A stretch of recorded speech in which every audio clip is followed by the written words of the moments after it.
lead, a dominant lead of 290 points throughout the season. Damn!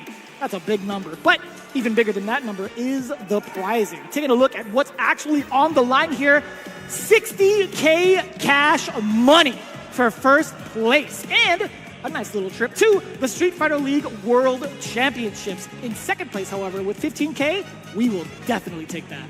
Yeah, and that means the first place team gets the second place team's prizing each, because it's split 4 ways, by the way. So that's a lot on the line that they're going to be fighting for today. And of course, the matches should be excellent. And I cannot wait to see what the order is, because you mentioned, obviously, we have the fact that the teams have an advantage. So third and fourth place, so there's going to be home advantage, then away advantage, right? And we're going to have to flip that after the first 3 matches. It's going to be a race to 50 points, and it should be excellent to watch, of course. Yeah, but before we get into that, again, we did emphasize this is live in full effect with these guys behind us. It's not a green screen, we promise you. But on top of that, before we get into it, we obviously have a very, very special message coming in from Capcom. Let's take a look at what Matsumoto-san had to say for all of you guys. 来場者の皆さん、ライブストリーミングをご覧の皆さん、ストリートファイター6プロデューサーの松本です。今回の US ファイナルは初のオフライン開催ということになってます。このオフライン開催自体は US リーグの選手から結構多くの要望をいただいてたので、今回ね、開催できて僕自身すごく嬉しく思ってます。今日優勝したチームは3月9日日本で行われるストリートファイターリーグのワールドチャンピオンシップに駒を進めます。特にね、日本のファンは皆さんのこの貴重なプレーを生で、見たいなっていうので楽しみに待ってます。今日は楽しみつつも、最高のプレーを、見せてください。Very heartfelt message. We've had the luxury of being able to tune into the actual scene, the fighting game community over in Japan for like an Evo Japan, any sort of like other events out there. And they really, really take it to a different type of fandom. Yeah, they're always excited. The crowd's always really, really hype. And I think they're going to be really excited for the chance of their team to represent on their soil, right? Team Japan is going to be there trying to get that championship for SFL. Obviously, you know, we're here at US SFL. We're going to be rooting for our teams. And I can't wait to watch those matches. Of course, you guys all saw the schedule. It's going to be a Capcom Cup. Should be a lovely time. And we're going to break down the bracket and the format of what I was talking about earlier, the format of how these teams are going to be scrapping, of course, from this. So it is a race to 50 points. As you can see, the first 2 matches are going to be worth 10 a pop. The third match is going to be worth 20. It's also going to be one more game as well. And it's going to be first to the 50 points. The grand final of this is going to be first to 70 points, so a little bit longer for the format there. And obviously, it's going to matter with the home and away advantage. Home team chooses their player order and character selection as they get to watch what the away team gets to do first. So this is really going to matter with a team like Bandits, who has a Dawson player, right? That's a counterpick character. You don't want your character to get counterpicked themselves. So swapping those things around is going to be pretty important. And we're going to see those home and away picks in just a second between Cloud9 and Bandits. Yeah, now talking about Cloud9 and Bandits, we had the luxury of being able to tune in for, or at least experience and commentate the first couple of weeks, right? I feel like at this point in time, it's still going to be a toss-up no matter what between Cloud9 and Bandits. Like, we could talk about all of the individual accolades they've had over time, but genuinely, when it comes to the team format, it's still going to be quite ambiguous. Yeah, definitely. And, you know, team format, it really depends on who shows up that day. And there's a big factor of having the anchor match. Obviously, Mena is a really important anchor to hold things down. This is going to be something we're going to be talking about all day long. But the team's contribution is so important. You need each of your teams to win those matches, because without that, you can't have this championship. You can't have a championship off the strength of one person's back on a team format like this. And I'm glad you mentioned that, too, because over the development, week after week, when we saw them play, we started to see that kind of come out from another player from the Bandits camp. We've seen Kaba take the helm of some of the anchor spots and taking some of the critical points away, because, again, that 20 point is so, so crucial to either bring yourself back into a tiebreaker scenario. And to be honest with you, I don't want to play any of these cats in a 1-to-1. Right. Thankfully, we don't have to do that here. Again, a race to 50, a little bit of a change up in the format, but as it stands right now, my other big question, now directing towards Cloud9, I did see a couple of tweets earlier today. Is JB going to allow Noah the Prodigy to play? That's the big question, because he has been killing it. After the way he performed at SFL, it wasn't the best that he wanted to, but man, he took it to heart. I think he is currently still on his Rookie of the Year run in spectacular fashion. Yes, exactly. And so that's the thing that, there's a tweet, obviously, he was like, we got to lock in today. And then JB said, yeah, you got to lock in today. You ain't playing.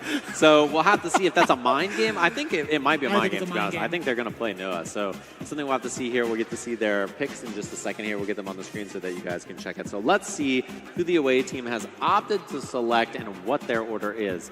My guess, Word. What is that on the bottom? Sorry to cut you off. Do you see that? M. Bison from Mena? What did they do to him in Japan? He went to Japan and then immediately picked the top tier. That's how it goes sometimes. So Louis Man's going to be first on the sim. I'm curious. I'm curious what they do here, because by putting him first, obviously you select immediately against him JB as your thought, right? But that takes away your captain from the last match. So I kind of like the theory that Bandits is going for here. Maybe try to get that 10-point Rashid pick against Dalsum, because that matchup's tough, and then leave the bottom here open for the rest of the team to combat. Yeah, one of the biggest concerns too from the Cloud9 camp is throwing up Lex against either of the Bisons. Personally, I would love to see him face off against Zhen, because he had a pretty good success throughout the season, but facing off against Mena RD is a whole different story because of the fact that Mena RD has Kaba as a training partner. So you're down there. But now you've got to think about Boost, who's been killing the game. I feel like he's one of the harder players to get a solid read into. But also Noah the Prodigy, he might be feeling some type of way and trying to get the run back. He might be the first one up against Louis Man. Yeah, that's such an excellent question about who they choose to pick. But speaking of which, we get to hear from the players themselves. We have some interviews for you guys, so let's check those out. I am here with the reigning and defending Street Fighter League World Champions, Team Bandit. To start things off, Mena RD. Earlier in the season, we see that you actually had like a little bit of what I would consider a character crisis. Tell us about just what your journey was this season in Street Fighter League. Yeah, the journey was all about, as I told you, surviving, because I didn't know what character to use for what matchup. It was a very interesting experience, but my team came through. They all played amazing. Luiman, Jen, Kava, they all went crazy. And at the end of the day, I was able to clutch it out. But we shouldn't be here, man. They messed up. Oh, so you saying that them even letting you guys be here at the end, they should have destroyed you while you was wounded. So are you saying that we about to actually see the Bull here in the Street Fighter League US playoffs?